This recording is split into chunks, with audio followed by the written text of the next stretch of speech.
Hello again, this is Bob Weir with the Cross Timbers Gazette. And my guest today is Dan Jaworski, who is running for a Place 4 seat on the Highland Village City Council. Mr. Jaworski currently serves on the Highland Village Planning and Zoning Commission. He also has served on the Zoning Board of Adjustment for 1 year and just completed service as Vice Chairman on the city's Fire Department Service Level Task Force. He has two opponents for Place 4, Barbara Fleming and Richard Riga, both of whom have been invited for an interview. Thank you for being here, Mr. Jaworski. It's my pleasure. If you would, please give voters some background information, such as education, occupation, community involvement, etc. Okay, I grew up in Highland Village. My family moved there in the late 70s. We lived, when we moved there was very little in Highland Village, in the part of the city where I lived.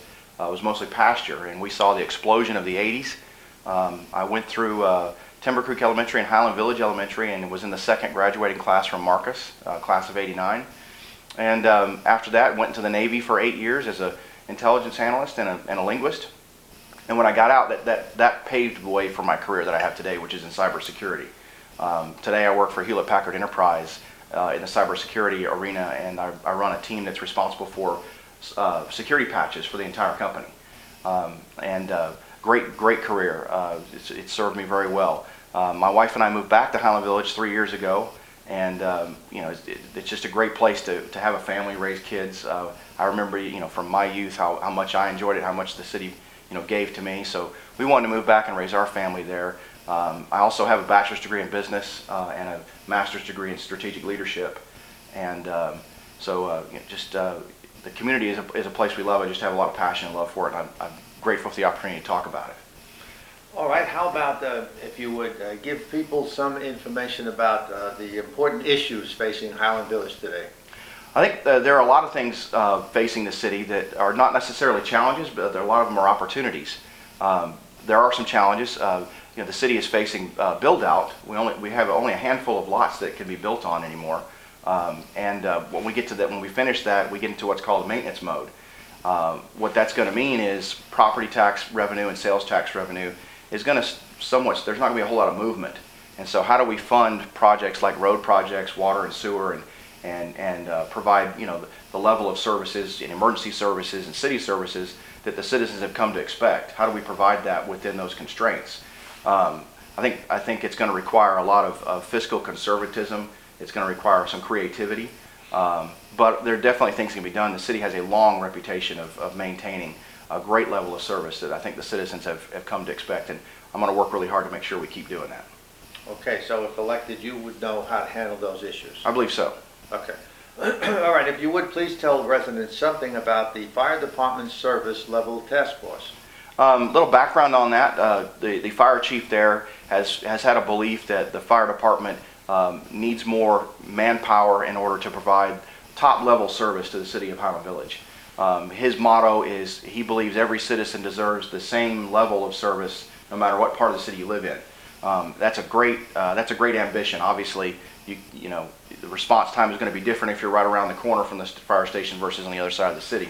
So the council in August put together this task force. They picked out a group of citizens, 9 people, ranging from every demographic, whether it be age, what part of the city, career background, how long you've lived in the city. We had the first fire chief Highland Village ever had, Bob Galloway, was a member.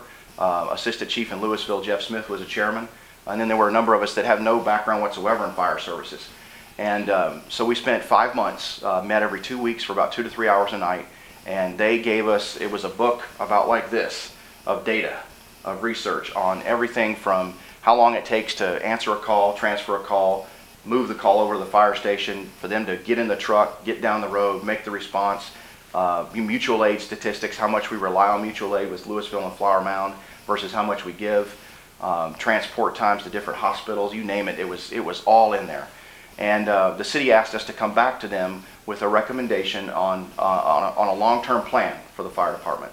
And so what we did is we had a number of recommendations, the first of which was to adopt a standard, a national standard. NFPA is what it's called. It's not a law of the land, but it's a recognized nationally used standard by departments all across the country. And it covers everything from training requirements to travel times to the equipment you get, how often you replace the equipment, your maintenance schedules, you name it. And that was the first thing we did. We also recommended improving the dispatch system and the radio system. It's a scary thing, most people don't know, but if we had an active shooter situation in one of our schools, our first responders would not currently be able to communicate from one part of the campus to the other because the radios wouldn't work. So we're replacing those radios, and it's a very expensive endeavor, but we're doing it in concert with the county. So that will drastically improve how we're able to deliver services.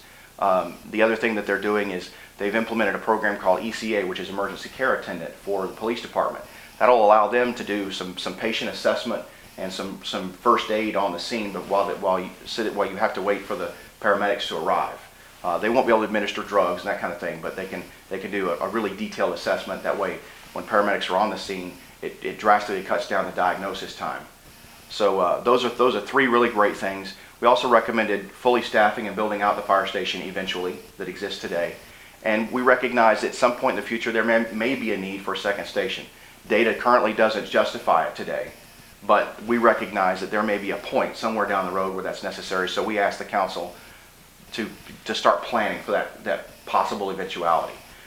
It was a great task force. The people worked, the members of the task force worked very, very hard and absorbed an awful lot of data, and we were very conscientious about what we did. So I want to make sure citizens in Highland Village know that this is a group of people that represent the broad base of Highland Village, and we're dedicated to what they did.